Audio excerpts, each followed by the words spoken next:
Hey everyone, welcome back to my channel. Today we have a finals and a showdown of Han Green versus Han Blue. This is my second time making the finals and my third showdown. The time before that I made top 4, losing to a Palpatine. I am excited to show this one. The only problem is I was a big dum-dum and I did not put my phone the right way. But I still wanted to put the video on the channel just so I could showcase the Green Han versus Blue Han, because I heard a lot of differing views on how the matchup goes. But yeah, so we have this cool black screen. If you guys don't want to see it because, you know, it's only half the screen, I totally understand. And you can stop watching right now. Otherwise, we are going to do the normal commentating for this video. I'll be saying what's going on. And yeah, so initial impressions of the green-blue versus, green-blue. The green Han versus the blue Han is that the green should be favored, which is the one I'm playing, luckily. It should be favored because of resupply. Being able to ramp up to your Han a turn before your opponent gets to is really crucial when you could play 7-drop ambush Han, which would just kill his leader, meaning he never gets to play his 7-drop early. But both decks do need to be careful about bringing in Han a little bit early. So he goes Spark of Rebellion, and he sees Resupply, U-Wing, and 2 dudes. Personally, I would always take the resupply, but I can see how you could be like, hey, if he doesn't have a 7-drop, he doesn't have this late game. It might just be a little bit of, he hasn't played this matchup too much, right? So, yeah, he ends up hitting the U-Wing and sending it to her grave. But I definitely would have hit the resupply there because I really do think that's how I get the matchup. So I just take the initiative, as I had literally no play. I don't think there's any merit to hunting this turn just to get a resupply out. Personally, I think the Han mirror is all about value, and the slight tempo advantage you get if you can Han early is really nice too. But if you can't get that, which I do have, but if you can't get that, the matchup is all about value and just seeing if you can keep more cards than your opponent. So I go ahead and resupply up to 4 resources, and our opponent looks like he's about to play a Choppa, which is an interesting tech choice. He probably plays it instead of Greedo. I can see it being pretty cool though, just because, it can tap down my mana, my resources. Oh, and he plays a Lawful Insurgent, and I'm pretty glad he hits the Fleet Lieutenant, and that wasn't in my hand when he sparked, so we know that's a new card. Yeah, I did not want him to hit the Bright Hope or Falcon. I like having space options in case he plays it. And we can see now he has a 7-drop Han in his hand. If you guys can see that in your half screen. Sorry again for that. But yeah, so yeah, I am behind on board right now, but I really don't think that matters. As you see, we're going to 5 resources, so if I want to, I could Han this turn. I don't, though, because I think it's risky. And we did see he has Lay in hand, so if we chose to Han and summon Han and he layers us, we lost all the value from our resupply pretty much. So we're definitely not going to take that risk. He goes with a chopper, it's a wing leader, so we don't lose any resources, but we didn't need any anyway. We take the 5 damage actually. We don't mind that. And he goes ahead and plays Yoda. I think like a Kanan would have been a little bit better as it's a 4/5. But that wouldn't really matter to us. We just wanted the Sentinel in case he does have Kanan. That way I can summon Han without fear of, a Fleet Lieutenant doing 6 damage to it. So that was the idea of setting up a Sentinel that turn. So now that we're at 6 resources, we should probably always use Han ability first. I'm probably just deciding what I want to do. We could summon Han, but again, that's really greedy. Summoning Han means it can get tapped down. So if you guys are ever against control matchups, this is what you want to do too. You just wait till you actually have 6 resources, use Han ability, go to 7, and then summon Han. And if they choose to answer your Han, you're pretty pogging still. He takes down our 3/4, which we don't care about. So he's pretty much tapped out for the turn. And we have our Han against the 3 units. Chopper could be annoying here, as we could lose a resource, but Han would get it back, so we're all good. It's really unlikely for us to hit an event anyway. There's a lot less of them than dudes in the deck. I probably value into something here. So I kill his Yoda, because it has Restore. Gaining a resource with the Han ability.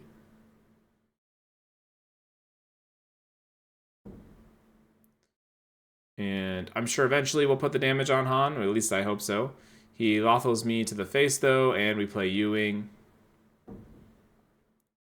Yeah, I should really want to take 7-drop Han here, because that pretty much prevents his leader from ever coming out. Do I put the damage on Han? Surely one of us remembers. I think we do on the following turn, so we'll just say it's not important right now because we remember. So we're going up. We have 9 resources. We have to get rid of 2 of them. So we're at 7, and our opponent is at 6. And now he's in this really awkward spot of having to try to summon his leader, but he can't because he just dies right away. So he would probably need to be playing a Sentinel unit.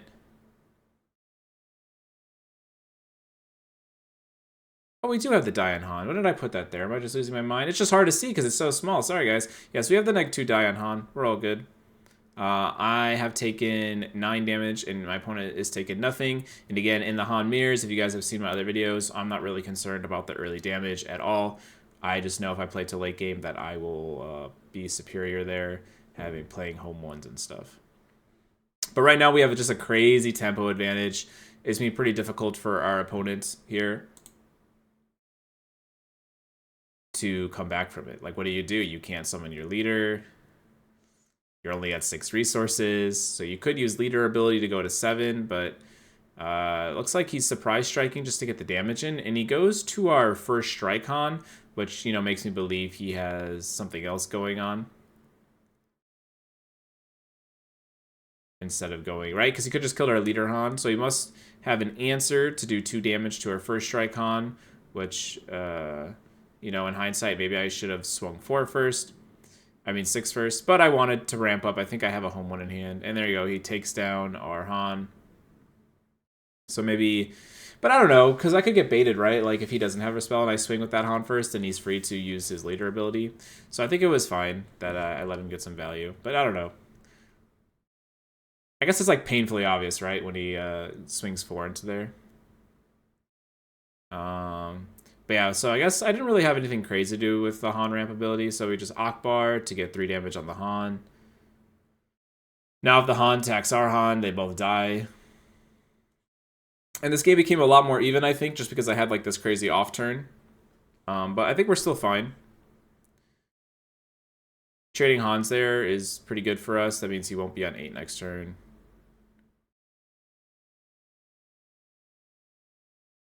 And we have a C3PO, which, you know, is always lots of value. Our C3PO doesn't have any damage on it. I think we just put a dice on it by accident. So it's going to be okay, guys. If you guys don't know why do I look at my resources and pick which one to put in my grave every turn, it's because we play home one. So we just want to make sure we have a variety of targets for home one. Sometimes there's some mind games about putting stuff in your yard, but we're not really too worried about that. All right, so now we can talk about this part of the game. So now that our opponent is at 7 resources, they have this card called Luke Skywalker. And Luke is actually really good in the matchup. But if you guys don't know, Luke needs to do something in order to get its -6, and that's have a unit on your field die. So what I can do is if I can clear board the turn prior every single turn, then we don't have to worry about the Luke. He plays a Vigilance. Maybe he thinks he can get there in the late game, which is kind of reasonable. If you haven't played this matchup too much, maybe you think you can go a long time. He's seen me go through my own deck a little bit, so he goes ahead and Vigilances, right? And we just tempo out the Han. And again, Luke does not answer Han because you have to lose a guy on the field. So this turn he decides to resource, so he's at 7 now.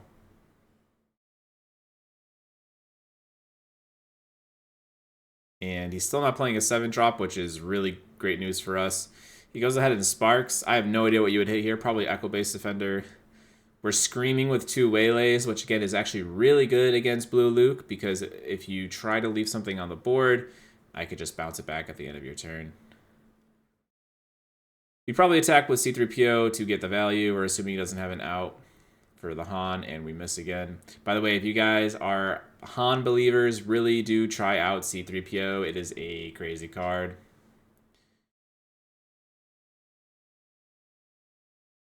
He go ahead and just takes initiative. He must have a pretty bad hand. I mean, he is only down to 1 card. As you see, we've pretty much outvalued him a lot. I mean, Vigilance was just losing a card last turn, and we've had some incremental draw throughout the game.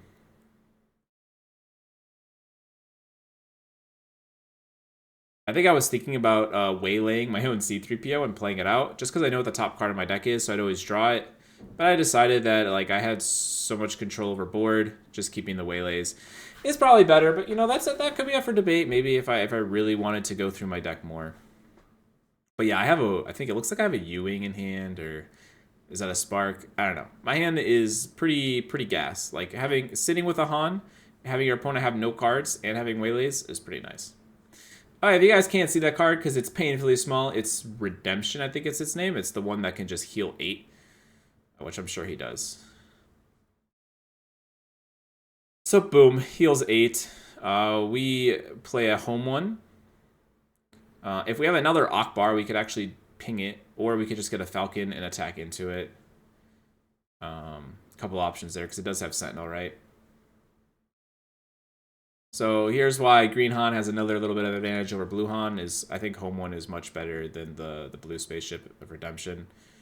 Redemption, though, is a lot better against like Sabine decks. Like if you're getting to 8 and you're like, here's a Sentinel unit, so I'll kill 1 unit on your board and heal 8. That's like pretty devastating for them.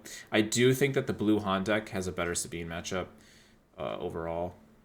So there is that. If you guys are hearing me narc on the Blue Han deck, don't. It's a good deck. Like this guy did make the finals, like right, he's 4-0 or whatever. With the deck. This one, this one was no top 8. It was just Swiss and then there. But yeah, so this deck is really good against Sabine. I do think the Blue Han deck has a lot of merits because it has so much healing and it has the versatility that Han offers. The only problem is that it just suffers against these probably green mid-range decks. He plays a Leia, tapping our home one. He has a Vigilance and a Luke. Pretty tough. I probably just take the Luke out of his hand.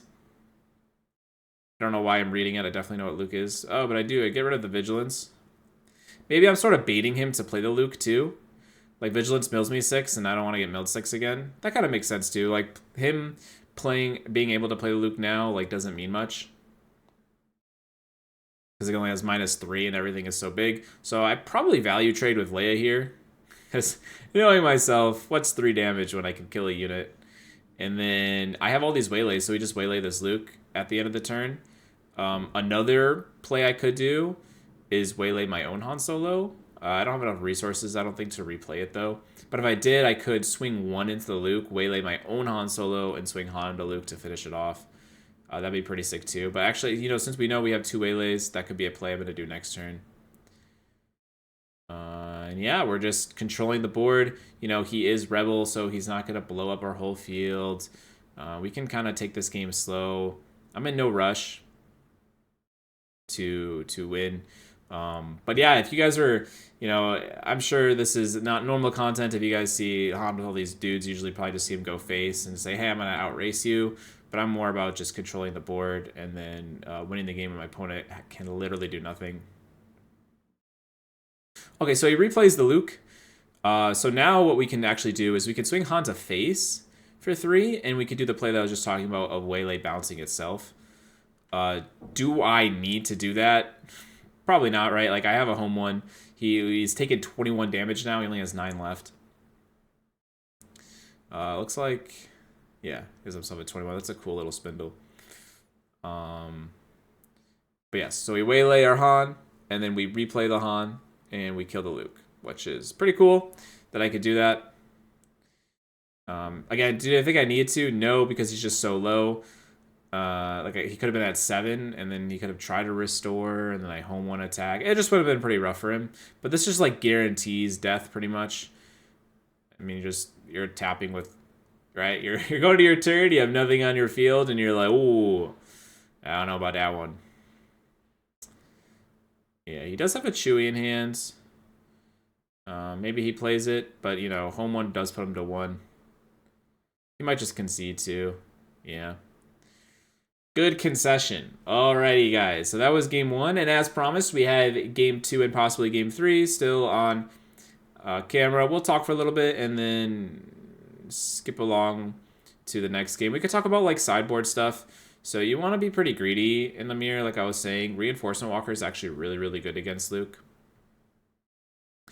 I also brought in Bodhi's, I think. I do like Bodhi to hit U-Wings, but he's not playing U-Wings, but he's playing Blue Han, so I could bring in Bodhi's to hit Han. Cards that we take out are usually our worst 3-drops, like Rogue Operative. Usually when I bring in 8-drops, sometimes I take out 97th Legion, but 97th Legion is actually really good against Rebel in general because they don't have spot removal for it, unless they're playing Vanquish. I don't know if he is. You know, we also don't need as many space threats, I think. So we could take out a Falcon, the Ozatec gunship. I put in 5 cards, so I should take out 5 cards, guys. Why? Because I'm a resupply deck. I always want to be seeing that resupply. And if I always want to be seeing the resupply, then I should play the bare minimum cards possible. I just didn't really know what to take out here. I can help out myself. Like, again, take out a Falcon or something. Like, you don't really need the space threats. Like, you definitely want to see them. I could also see taking out, like, a Wing Leader. Yeah, that's fine. There's a lot of different options there. Not really sure which one's right. Like, I main 2 gunships and 3 Falcons. I could see taking out, like, 2 Rogue Operatives, both gunships and 1 Falcon. And, like, hindsight against this matchup. So if you guys are playing this exact 60 or whatever as I am, then, you know, that's what you can side out. You could put in the Bodhi's and the Reinforcement Walker, which are both value cards, right? Even though Bodhi isn't hitting U-Wing, it could still be hitting Vigilance. It could be hitting takedowns. It's just a good card to play on 5 resources if you're too scared to use Han ability. Sometimes I get a good feeling and I just go with Han when I'm at 5, but like I said, I usually wait till 6 because it's a lot safer. There's no point to lose the game because you do it early. If you guys are struggling against Boba Fett, that could be like your #1 mistake, is that you feel the pressure because they summoned their leader a turn before you, especially if they ramped into it maybe 2 turns before. And you're like, man, I just need this Han ability to resolve. But a lot of times you don't. You should be matching the Boba's field pretty well until they summon Boba. So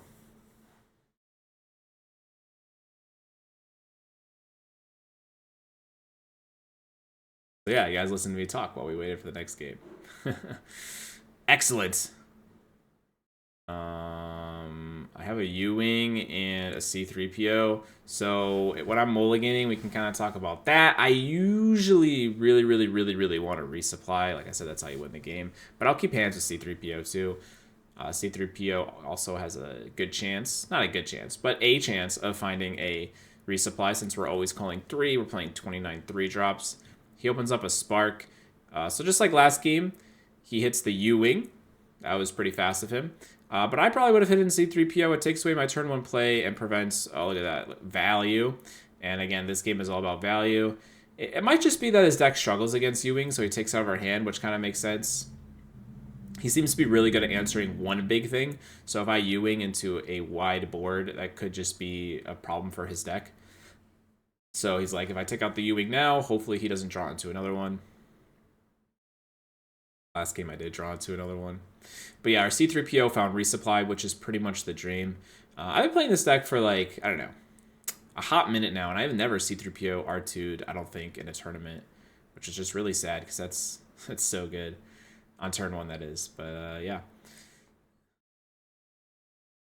Oh, we C-3PO, we get another resupply. That is pretty interesting. I think this was like a nice limit test, so I thought I had a good match up like in the finals already, and I won game 1. So I think this game, I think I want to test double resupply, especially since I see a home one in my hand, and I'm like, man, double resupply just sounds super crazy. Like, I don't have to risk any more Han stuff, or I could just summon Han right now when my opponent's at 4 resources and probably tapped out. And if he like plays Kanan and then Fleet Lieutenants and kills my Han, like, you know, the ideal way to kill Han, I'll still be at 7 resources. So, you know what I mean? Like, that's pretty crazy. So I actually probably consider it. And if he does that, the C-3PO can finish off the Kanan. And if I play a 7-drop, like 7-drop Han, I can kill Fleet Lieutenant. I don't know if you guys can follow that. but I'd be way ahead if that was the scenario. Okay, so he does play the Kanan. Whatever, man. Guy with lightsaber. And we do play the second resupply. Hits me for 2 now. Also, if we have a Sentinel in our hand, we could protect our solo, which would be pretty crazy. I remind him that he heals up, but I think he did it himself. Yeah, so he summoned Han out. There's no fear of summoning it out early because if we didn't Han ramp into this, we double resupplied into it. So again, next turn, no matter what happens to our Han Solo, we'll still be at 7 resources. He takes initiative. I have a bunch of options here. If I do have a Sentinel, I can see killing the Kanan, but then I lose my C-3PO. So we probably don't. We probably just swing with C-3PO one more time, try to get one more card from it, and then play, yeah, an Echo-based defender. That's pretty much best case scenario for me. Again, he can start the turn by takedowning our Han, but does not matter to us because we'll still be at 7 resources next turn. Ooh, and we have a Reinforcement Walker and Han Solo. Those are some nice next plays really right there. So we get rid of our Admiral Akbar. And it should be 7 to 5 resources. Man, resupply is just crazy. Resupply is indeed crazy. So our opponent is again in this really awkward spot that if he wants to use Han Solo ability and try to summon Han, he could just lose to me summoning 7-drop on and killing it, right? Then he'll never get to 7 resources and be able to summon Luke. And again, this deck really wants to get to Luke because it is very good against me, but if he has no board when he gets there, it doesn't matter. So he's just thinking about what's a resource. I said I'll pick for you, and I picked the middle one. I was just joking, but... Man, Chopper. I wonder why he wants to keep the Chopper so badly. It doesn't seem particularly good here. Unless it just, like, fits in his curve. But, yeah. He just must really like Chopper. I could see it. I wonder if he's playing Ghost. You know, I imagine this list probably does play Ghost. He has a Spectre unit on the field. He has Chopper, which is a Spectre unit. So he does Han ability. So he goes up to 6. I could definitely go face here because I could make his unit swing at my unit. Something to be said about swinging with Echo-based Defender first, but I maybe just want to go Reinforcement Walker. Okay, he plays Vigilance. He kills my Sentinel unit. Yeah, so I think attacking with Sentinel unit first, like again, something to be said about that, but maybe I just wanted the resource for sure, but then I don't even use it. So actually, I have no idea. Yeah, that's just a misplay for me. So if I wanted to be just a little bit better of a player, I would have attacked with my Sentinel unit first. I do let him summon Han, but I decide it doesn't matter because next turn... Oh, wait, what did I just do? This is why it mattered, guys. So I had a huge brain fart here, and don't make this mistake yourself. So it didn't matter that he summoned Han because I could just take the initiative and 7-drop Han his leader Han. But I'm bad, and I attack with C-3PO. I don't know why I forgot, because in the beginning of the turn, I remember me remembering this. In the beginning of the turn, I was like, oh yeah, like this, like if he does summon a unit, I can Han attack, and if someone's leader, like after playing cards, like I could just take initiative and they kill his leader right away, because I'm pretty sure he still wouldn't be at 7, right? Yeah, like because we ramped so much, so like he would have been at 6 this turn. So that was like a huge misplay by me, and something that probably could cost the game, realistically, right? Like, his first action could be Haning into my Han, and even if I kill his leader back, he could play Luke, killing my 6-drop Han, which, you know, is really good line for him. So I did invite my opponent into this really great line, but you can see that, you know, these little decisions you make in the game can really influence, like, the whole thing.